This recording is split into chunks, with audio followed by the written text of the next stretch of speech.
오늘 이 시간 절망의 상황에서 절대 감사하라. 절망의 상황에서 절대 감사하라 라는 제목으로 하나님의 말씀을 증거합니다. 오늘 우리가 추수감사주일을 맞이하고 있죠. 추수감사주일에 우리가 하나님 앞에 절대 감사를 올려드립시다. 비록 내 인생이 힘들고 어렵고 절망스럽지만 그럼에도 불구하고 하나님께 절대 감사할 수 있기를 바랍니다. 절대 감사가 무엇입니까? 바로 환경과 조건과 형편과 상황과 관계없이 항상 하나님 앞에 감사하는 것입니다. 이것이 절대 감사입니다. 오늘 우리 입술에서 항상 감사가 끊이지 않기를 간절히 축원합니다. 우리가 오늘 본 본문은 욥의 믿음과 신앙을 보여주고 있는 말씀입니다. 본문에 보니까 하늘에 어전회의가 벌어지고 있어요. 천상의 회의 장면을 보여주고 있는 것입니다. 어느 날 사탄이 하나님께 찾아옵니다.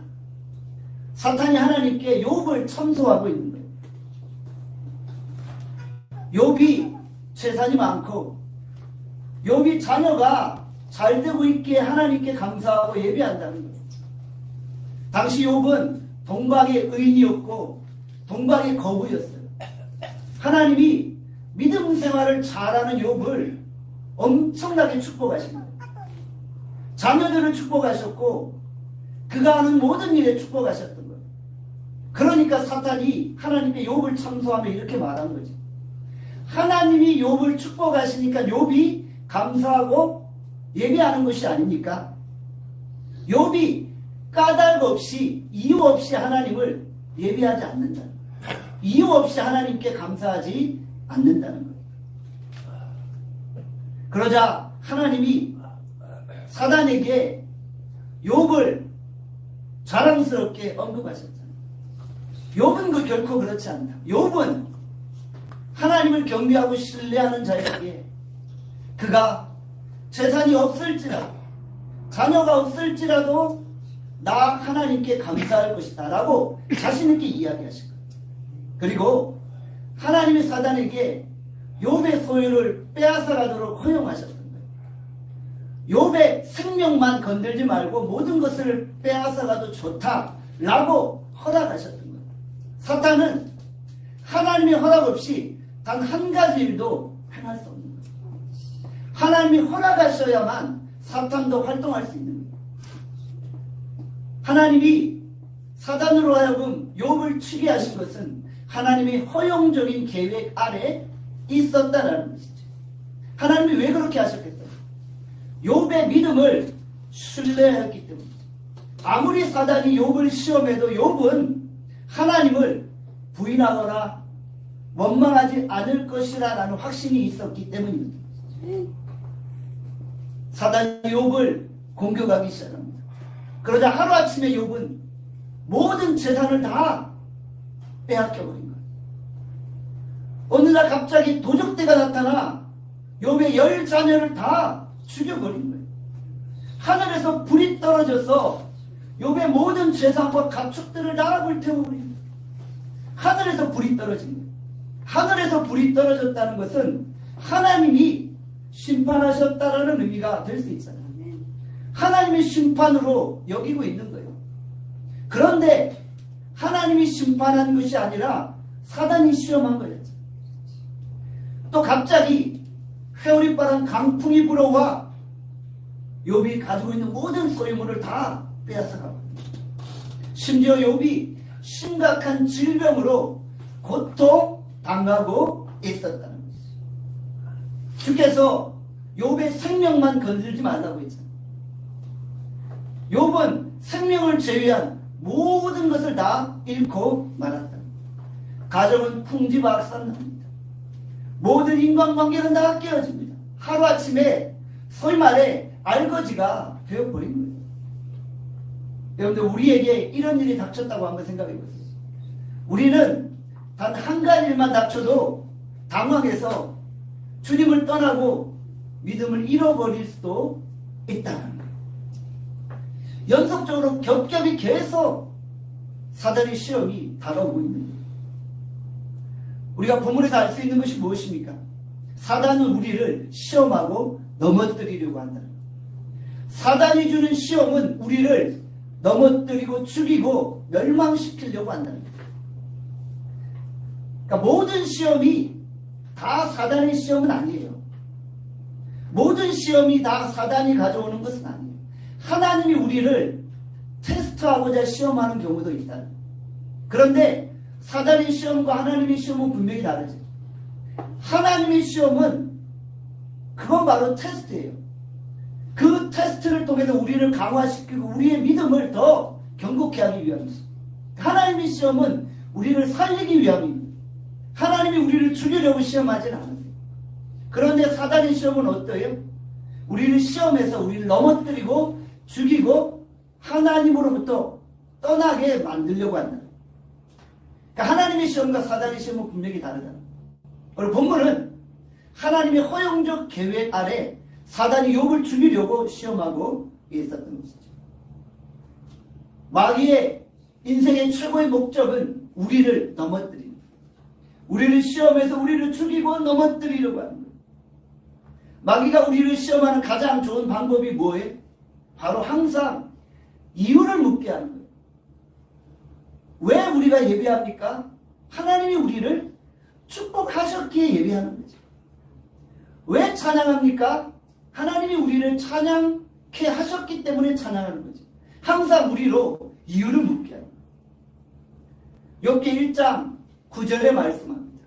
우리 9절 말씀 함께 읽겠습니다. 시작. 사단이 욥에게 대답하여 이르되 욥이 어찌 까닭 없이 하나님을 경외하리까? 어떻게 까닭 없이 하나님을 경외할 수 있겠습니까? 이유 없이 하나님을 찬양할까요? 아니요, 그렇지 않아요. 하나님이 욥을 축복하시고 거부가 되게 하시고 자녀도 축복하게 하셨기에 욥이 찬양하는 것이 아닙니까? 이렇게 이야기합니다. 만약 욥의 모든 소유를 빼앗아 간다면 하나님을 저주하고 원망하고 하나님을 떠날 것입니다. 사랑하는 여러분, 우리가 이유가 있기 때문에 하나님을 예배하는 것일까요? 까닭이 있기 때문에 감사하는 것일까요? 까닭이 있기 때문에 오늘 우리가 찬양하는 것일까요? 까닭이 없어지면 우리는 예배하지 않습니까? 이유가 없다면 찬양하지 않습니까? 여러분, 이것은 진정한 믿음은 아니라는 거예요. 오늘 우리의 믿음이 이유 없이 까닭 없이 어떠한 어려운 환경 속에서도 감사하는 절대 감사가 되어질 수 있기를 바랍니다.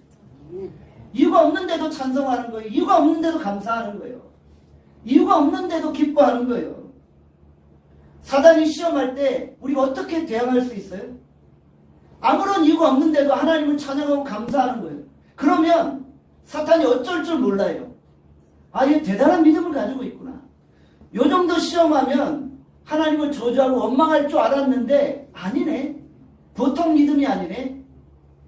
이렇게 우리를 인정해 주는 거예요. 감사할 수 없는 상황에서 10번, 20번 계속 감사하면요, 결국 사단도 두 손 두 발 다 들고 도망치고 만다라는 것이죠. 왜 감사해요? 우리가 이유가 없음에도 불구하고 감사하는 거예요. 데살로니가전서 5장 16절에서 18절에 말씀합니다. 같이 읽겠습니다. 시작. 항상 기뻐하라. 쉬지 말고 기도하라. 범사에 감사하라. 이것이 그리스도 예수 안에서 너희를 향하신 하나님의 뜻입니다. 이유가 있기 때문에 감사하는 거예요? 이유가 있기 때문에 기뻐하는 거예요? 아니라는 거예요. 항상 기뻐하는 거예요. 항상 이유가 없지만, 아무런 감사할 조건이 없지만 그래도 감사하고 범사에 찬송하고 기도하는 거예요. 이것이 우리를 향하신 하나님의 뜻이다. 사랑하는 여러분, 우리 올해를 한번 돌아봅시다. 올해 정말 우리 인생에 많은 일들이 있었잖아요. 많은 어려움도 있었고 우여곡절도 있었죠. 그때 우리가 감사했나요? 불평했나요? 그때 우리가 찬양했나요? 원망했나요? 우리가 이유를 찾으며 감사하고 이유를 찾으며 하나님 앞에 찬송하지 않았나요? 그 이유가 사라질 때 우리는 하나님을 원망하고 떠나고 하나님으로부터 멀어지려고 하진 않았나요? 오늘 우리가 절대 감사를 하나님 앞에 나갑시다. 이유가 있어서 감사했다면 사단이 그 이유를 빼앗아가면 우리는 하나님을 원망하게 되었습니다. 그런데 이유가 없음에도 불구하고 하나님을 찬양하고 감사한다면 사단이 어떤 방법으로 우리를 공격해 와도 우리는 결코 넘어지지 아니하고 절대 감사로 나아가게 되어진다는 것이죠. 오늘 추수감사주의를 보내며 우리가 올해를 점검해 보는 거예요.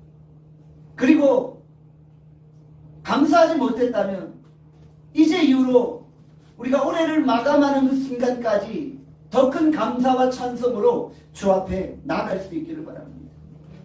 아무 이유 없이 항상 우리는 찬송하고 감사하면 하나님이 우리의 문제를 해결해 주시고 사단의 공격을 물리치게 하시고 우리의 삶을 풀어주십니다. 대표적인 우리 감사의 고백이 있잖아요.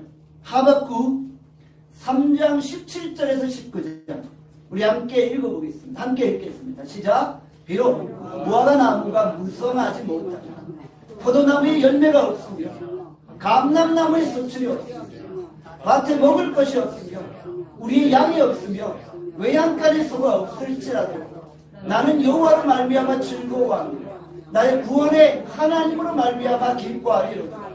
주 여호와는 나의 힘이시다. 여러분들 우리가 무화과나무가 무성치 못하고 포도나무에 열매가 없고 감람나무에 소출이 없고 밭에 먹을 것이 없을지라도 우리의 양이 없을지라도 감사하고 찬송하고 즐거워 기뻐할 수 있길 바랍니다. 이유가 무엇입니까? 여호와가 나의 구원이시고 여호와가 나의 힘이시기 때문에 우리가 그로 인하여 감사하고 기뻐하게 됩니다. 이것이 이유가 없음에도 불구하고 감사하는 거죠. 이것이 이유가 없음에도 불구하고 찬양하는 거잖아요. 이것이 절대 찬양, 절대 감사의 믿음인 것입니다. 사도 바울이 빌립보에서 복음을 전하다 옥에 갇혔어요. 사도 바울이 옥중에서 착고에 매인 채 뭘 하고 있었어요? 감사하며 찬송하며 기도하고 있었잖아요. 사도행전 16장 23절에서 25절에 말씀합니다. 우리 같이 사도행전 16장 23절에서 25절 읽겠습니다. 시작. 많이 친 후에 옥에 가고 간수에게 명하여 든든히 지키라. 그가 이러한 명령을 받아 그들을 깊은 옥에 가두고 그 발을 첩고에 든든히 쳐버렸더니 한밤중에 바울과 실라가 기도하고 하나님을 찬송하며 죄수들이 듣더라. 바울과 실라가 빌립보에서 복음을 전하며 귀신을 쫓아내며 어둠의 세력들을 물리치다가 고난과 어려움을 당했어요. 옥에 갇혔어요. 병사들에게 많이 맞았어요. 그리고 발이 첩고에 매여 있었어요. 깊은 감옥 중에서 신음하고 있었어요. 이런 상황이 기뻐할 상황입니까? 이런 상황이 찬양할 상황입니까? 아니잖아요. 하나님, 내가 왜 여기에 갇혀 있습니까? 복음 전했고 어려운 사람들 도와줬고 연약한 사람들 구원해 줬는데 왜 내가 여기에 이렇게 갇혀 있습니까? 이렇게 원망할 수 있었잖아요. 그런데 사도 바울은 원망한 것이 아니라 기도하고 찬송하고 있었어요. 감사하고 있었어요. 주의 성호를 노래하고 있었어요. 그때 어떤 일이 벌어졌습니까? 땅이 진동하고 옥문이 열리고 착고가 풀려지는 기적을 체험했던 것입니다. 바로 우리가 감사할 수 없는 중에 감사할 때 하나님의 기적이 나타나는 것입니다. 우리가 감사할 수 없음에도 불구하고 감사하고 찬송할 때 그 감사와 찬송의 능력이 우리 가운데 기적으로 나타나게 되어지는 것입니다. 사업이 힘들고 어려워요. 가정이 너무나도 힘들고 어려운 그런 상황 가운데 놓여 있어요. 그럼에도 불구하고 하나님 불평하지 아니하고 감사할 때 하나님이 우리의 환경을 기적적으로 바꾸어 주실 줄 믿습니다. 절대 감사는 옥문을 여는 기적을 체험하게 하는 것입니다. 절대 감사는 내 인생을 완전히 변화시키고 바꿔내는 능력을 나타내게 되어진다는 것입니다. 욥이 자신의 10 자녀를 다 잃어버렸어요. 모든 자녀를 다 잃어버렸어요. 자신의 몸마저 질병으로 아파하고 있었어요. 아내는 자기를 저주하고 원망하면서 당신이 하나님을 욕하고 떠나라고 비방하고 있어요. 친구들은 겹겹이 모여들어 내가 범죄했기 때문에 하나님이 너를 치신 거 아니야? 왜 하늘에서 불이 떨어졌겠어? 왜 갑자기 멀쩡한 강풍이 집에 불어와서 너의 모든 재산을 다 앗아갔겠어? 네가 하나님 앞에 범죄했기 때문이 아니야. 남이야 손가락질하고 있었어. 정말 감사할 수 없는 상황이에요. 그런데도 욥은 하나님 앞에 이렇게 고백하고 있어요. 욥기 1장 21절에서 22절입니다. 함께 욥기 1장 21절에서 22절 말씀 읽겠습니다. 시작. 이르되 내가 모태에서 알몸으로 나왔사 또한 알몸이 그리로 돌아가올지라 추신이도 여호와시오 거두신이도 여호와시오 여호와 이름이 찬송을 받으실지니이다 하고 이 모든 일 욥이 범죄하지 아니하고 하나님을 향하여 원망하지 아니하니라. 욥은 엄청난 사단의 공격 앞에서도 여전히 하나님 앞에 범죄하지 아니하고 하나님을 예배하고 하나님을 찬송했다. 욥이 이런 고백을 해요. 내가 모태에서 알몸으로 나왔지 않냐. 알몸으로 나왔기 때문에 모든 것을 다 잃고 알몸으로 돌아가는 것이 이치라는 거예요. 내가 지금 누려왔던 모든 것 하나님이 주신 건데 하나님이 빼앗아간들 어떠하겠느냐는 거예요. 주신 자가 하나님인데 주신 자가 자기 마음대로 빼앗아갈 수도 있지 않겠냐.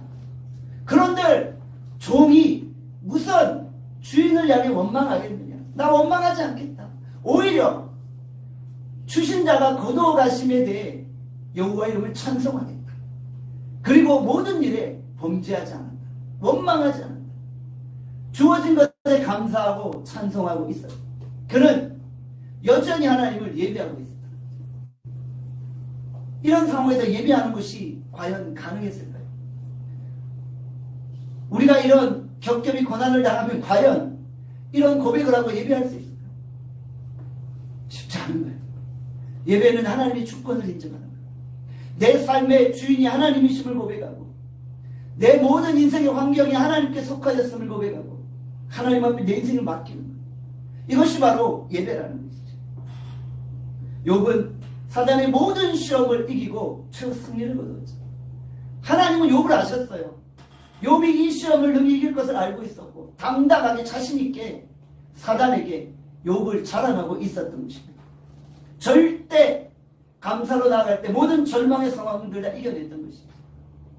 오늘 본문의 제목이 무엇입니까? 절망의 상황에서 절대 감사하다. 오늘 우리가 절망적인 상황을 맞이하고 있습니까? 삶이 그렇게 녹록하지 않잖아요. 내 환경은 여전히 힘들고 어려워요.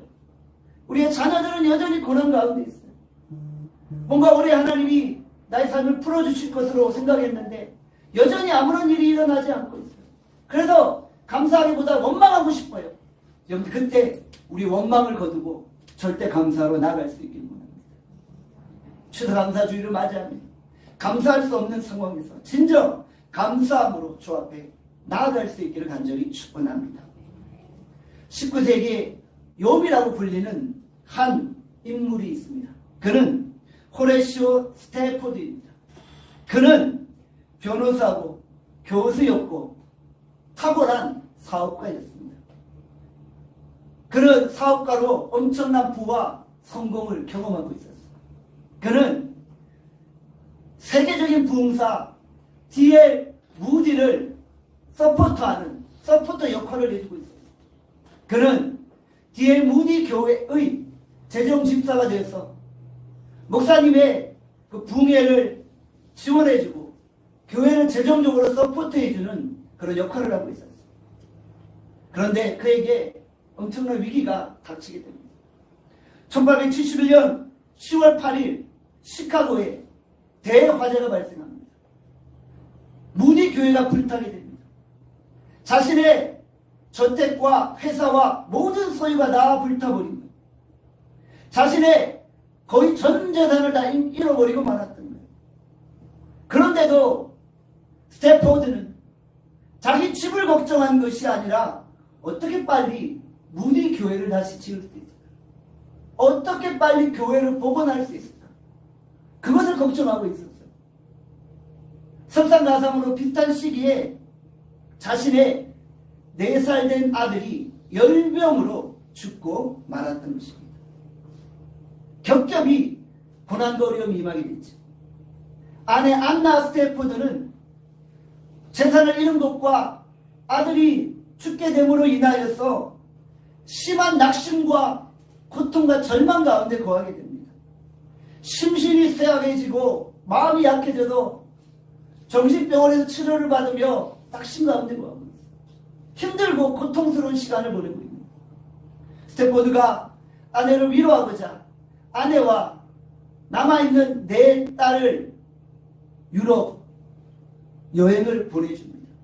자신도 함께 유럽으로 여행을 가려 했지만 갑자기 중요한 사업적 미팅이 있어서 자신은 가지 않고 자신의 4딸과 아내만 유럽행 배를 타게 됩니다. 그 배는 빌르드 아구르호입니다. 1873년 11월 8일 313명의 승객을 태우고 유럽으로 출발했습니다. 그런데 이 웬일입니까? 1873년 11월 15일 새벽 2시에 영국 범선 로컨호와 충돌하고 맙니다. 이 배가 침몰하게 되어집니다. 226명은 죽게 되었고요. 겨우 87명만 구조되고 만 것입니다. 스태포드의 4딸은 이 배와 함께 물속으로 침몰하고 맙니다. 영국에서 한 통의 전보가 옵니다. 아내가 보낸 전보입니다. 혼자만 살아남았습니다. Saved alone. 혼자만 살아남았습니다.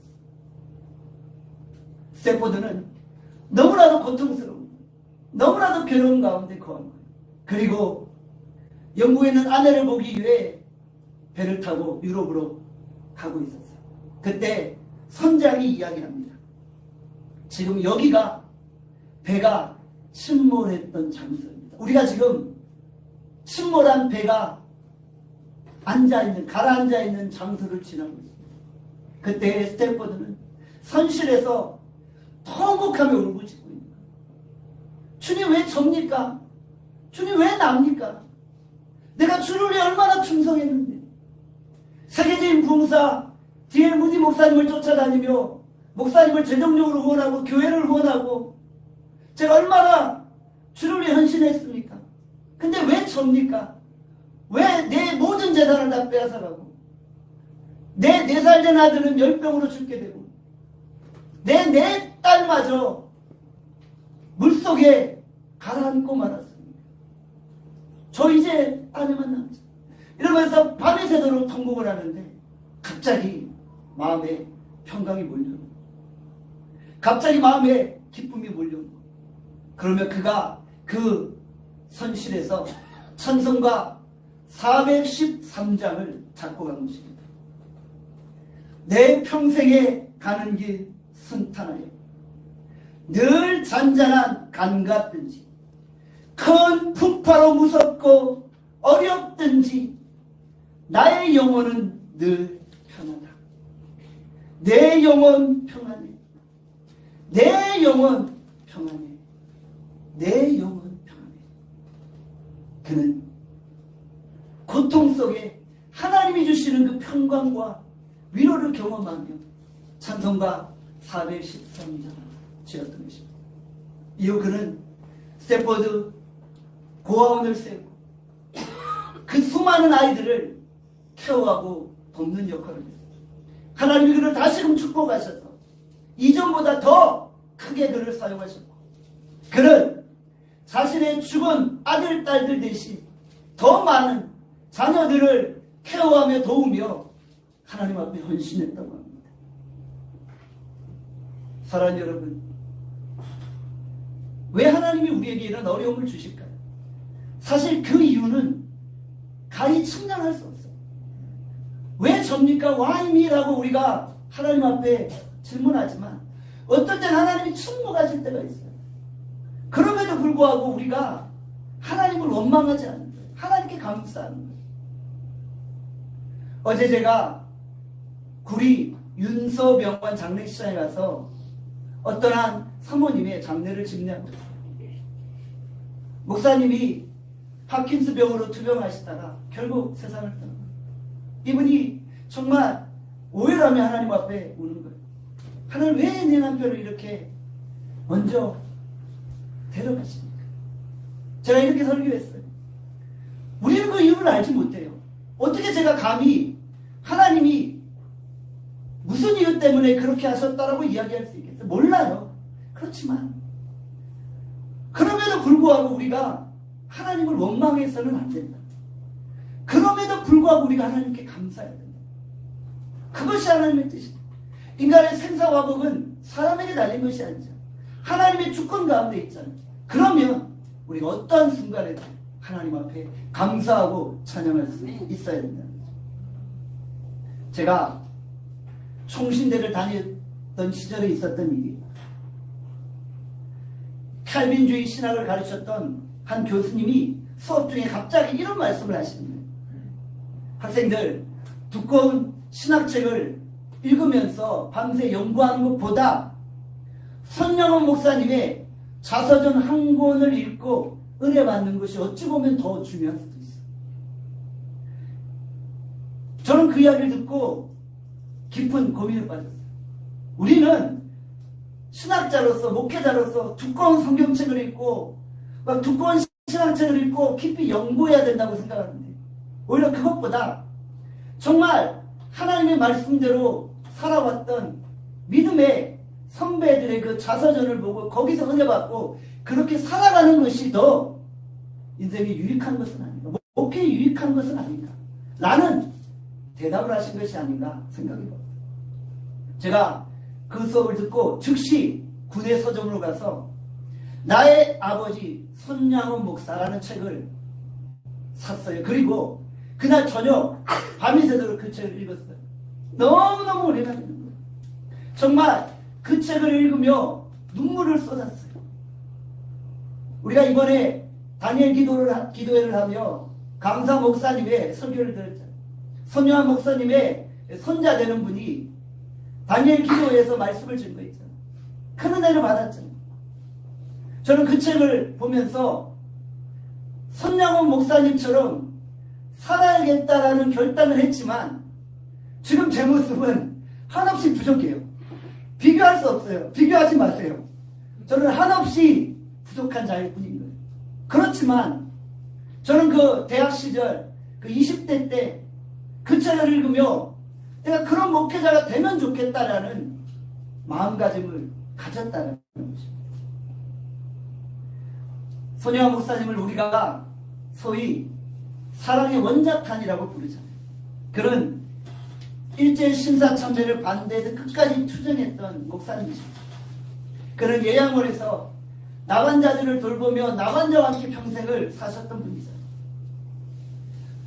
1948년 10월 21일 여수 순천 반란 사건이 있었을 때 반란군 무장공비가 손양원 목사님의 두 아들 동인이와 동신이를 죽여버렸죠.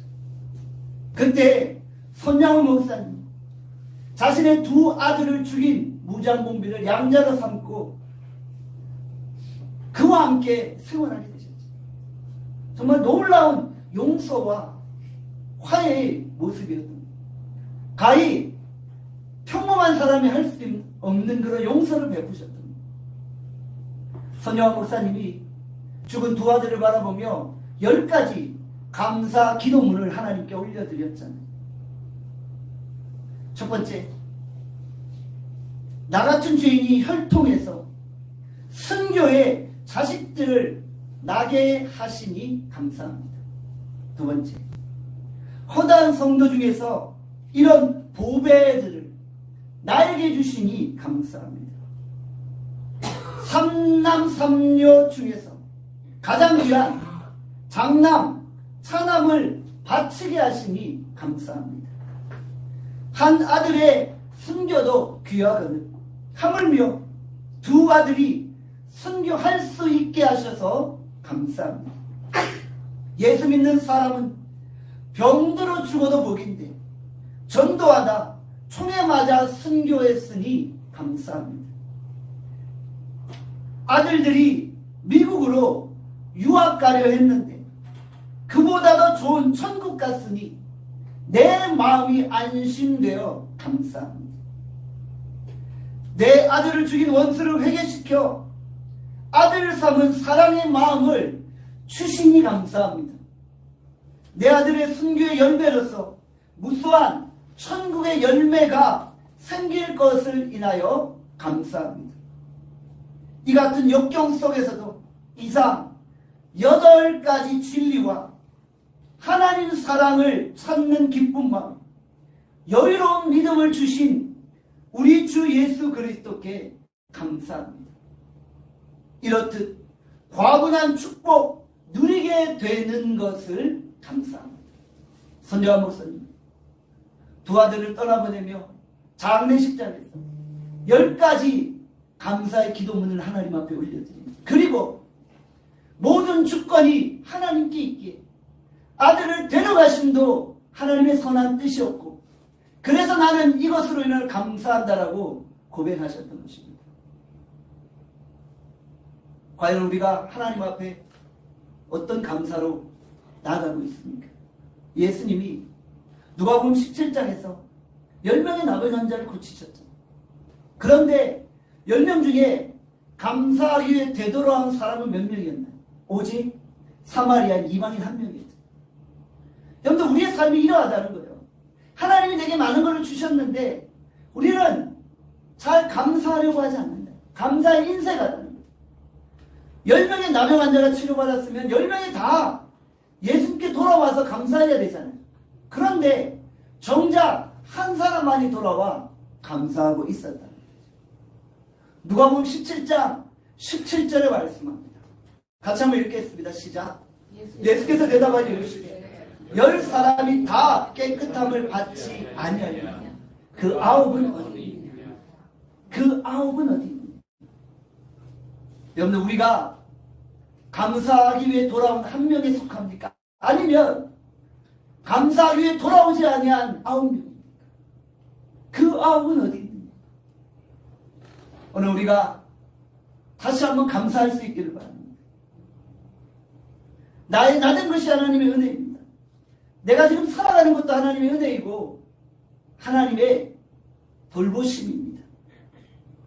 우리 주변을 들어보며 나보다 잘 사는 사람들, 나보다 잘 되는 사람들, 이런 거 비교해서 불평하지 마세요. 정말 하나님이 내게 주신 은혜만으로 기뻐하세요. 감사하세요. 우리가 절대 감사로 나아갈 때 내 내면의 천국을 경험합니다. 정말 내가 절대 감사를 하면 내 안에 천국이 이루어집니다. 절대 감사, 절대 찬양은 나를 천국으로 인도하는 것입니다. 하나님의 나라는 여기 있다 저기 있다 할 것이 아니라 내 마음 안에 있다 라고 예수님이 말씀하셨죠. 무슨 의미예요? 내가 하나님께 감사하면 내 안에 천국이 이루어진다는 거죠. 오늘 우리가 환경과 관계없이 감사할 수 있기를 바랍니다. 오늘 하나님이 우리에게 요구하시는 것이 무엇입니까? 가장 절망의 상황 속에서도 절대 감사하라는 것입니다. 그러면 우리의 감사가 기적으로 내 삶 가운데 나타난다는 것이죠. 우리가 먼저 감사하는 거예요. 선 감사하면 후 기적의 역사가 일어나게 됩니다. 예수님이 오병이어로 5,000명을 먹으실 때도 마찬가지였잖아요. 기적을 일으키시기 전에 먼저 하늘을 우러러 하나님께 감사 기도하셨잖아요. 선 감사했더니 오병이어가 5,000명이 먹이고도 나무이 되는 양식이 되어졌잖아요. 이것이 하나님의 기적입니다. 오늘 우리가 추수감사주의를 맞이하며 하나님 앞에 절대 감사로 나아갑시다. 불행할 때 감사하면 불행은 끝납니다. 형통할 때 감사하면 형통이 연장되어집니다. 오늘 우리가 진정 절대 감사로 하나님 앞에 나와 참된 하나님의 역사와 능력을 체험할 수 있기를 주님의 이름으로 축원합니다. 기도하겠습니다. 오늘 주께서 우리에게 주신 말씀 생각하며 기도합니다. 하나님, 우리가 추수감사주의를 보내며 어떤 감사로 나갑니다. 우리의 환경을 돌아보면 감사의 제목을 찾을 수 없을 수도 있습니다. 그러나 하나님, 우리가 감사해야 될 이유가 분명히 있습니다. 여호와가 나를 구원하셨고 여호와가 나를 살려주셨기 때문입니다. 여호와는 나의 힘이 되어주십니다. 그래서 우리가 감사하고 찬송케 하여 주시고 우리 입술에서 모든 불평과 원망이 떠나가게 하시고 이제 하나님 앞에 감사로 나가게 하여 주시고 추수감사주일에 내가 하나님 앞에 드릴 최고의 선물은 절대 감사입니다. 절대 감사함으로 하나님의 이름을 높여드리게 하여 주시옵소서. 우리 이렇게 찬양하며 하나님 앞에 감사함으로 기도할 수 있기를 바랍니다. 함께 우리 주여 한번 외치고 통성으로 기도합니다. 주여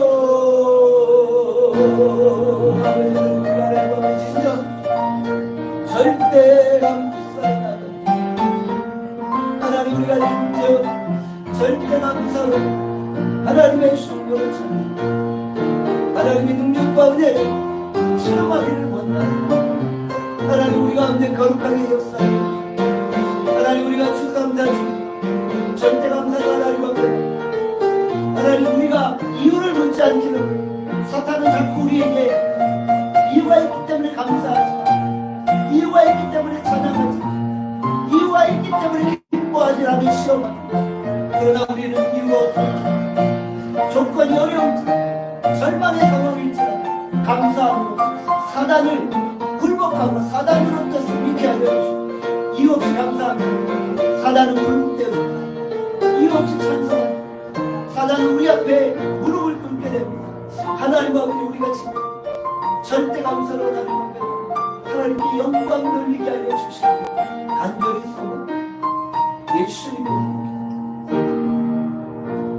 사랑의 하나님, 우리가 추수감사주의를 보내며 하나님 앞에 절대 감사로 나갑니다. 우리 입술에서 모든 불평과 원망은 제거케 하여 주시고 진정한 감사로 하나님 앞에 나갑니다. 항상 기뻐하고 쉬지 말고 기도하고 범사에 감사하라는 하나님의 말씀, 이것이 하나님의 뜻이라는 하나님의 말씀을 붙들고 나아갑니다. 주신 자도 여호와시고 취하신 자도 여호와시니 오직 여호와의 이름이 찬송받을지어다 라는 고백으로 나아갑니다. 우리가 올해 남은 기간 동안 감사하지 못했던 부분들까지 다시 한번 감사함으로 주께 영광 돌리게 하여 주시오. 감사하면 기적같이 옥문이 열립니다. 감사하면 오병이의 기적이 일어납니다.